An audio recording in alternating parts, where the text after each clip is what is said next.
I grew up for the majority of my young life in this place called nowhere with nothing.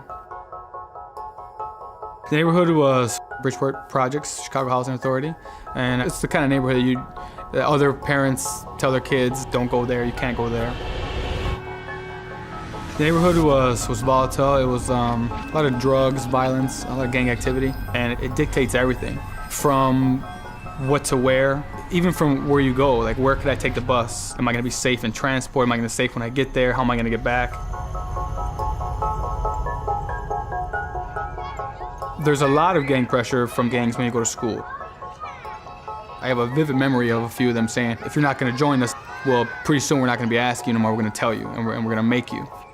So, I mean, you go to school and you get fights or you get chased, you come home and you get the same treatment, it's not a good situation.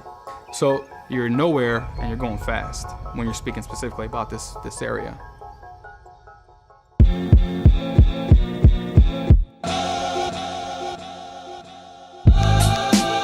This is a community that's on the edge.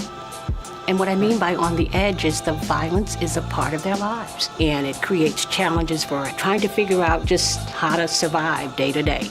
And CYC plays a big part in helping them to figure that out. We offer so many programs, from martial arts to basketball to arts to camping. Our program provides lots of services, from health care to the social emotional development of their children and of themselves. And so we start to become a go-to place. It's not just about servicing the students.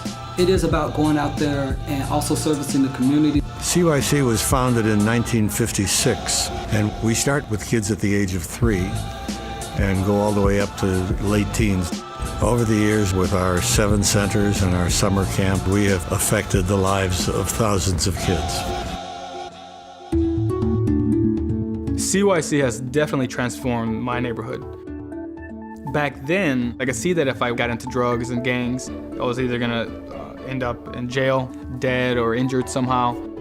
I met Paul at Fellowship House, and I remember him sitting in the circle meeting, and he was clowning around, and the program director at the time, gave him a chance. And so we just really spent a lot of time focused on his studies. And then I told him, what do you want to do? You tell me and we'll make it happen.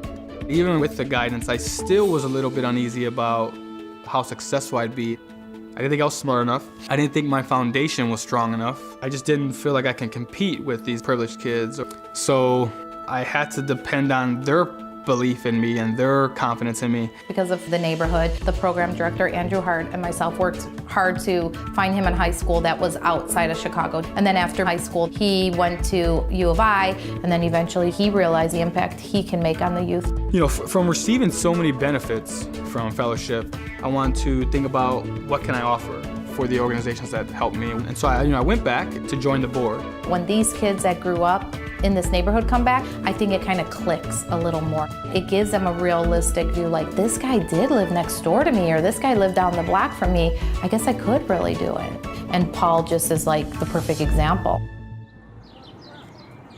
I think if you could take a poll from the majority of kids here, and they'll say, yeah, I saw this person get shot, or I got shot at, or it's just like, oh, did you get new shoes for the school year? It's just as common. However, nowadays, there's an added sense of security. Places like Fellowship and CYC, they aim to just reduce that. Just their presence alone, makes it more of a community.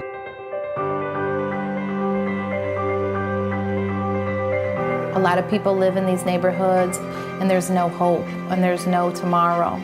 I think CYC really is for the community and the long haul. We're getting things done.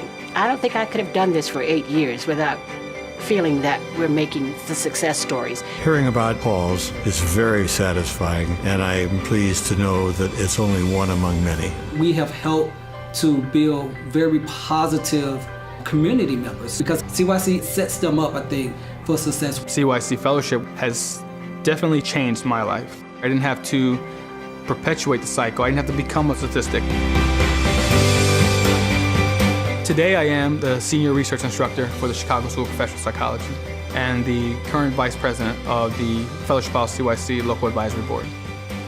CYC, it's like a ray of sunlight that's on this very dark and forgotten community to help you see this amazing thing called potential.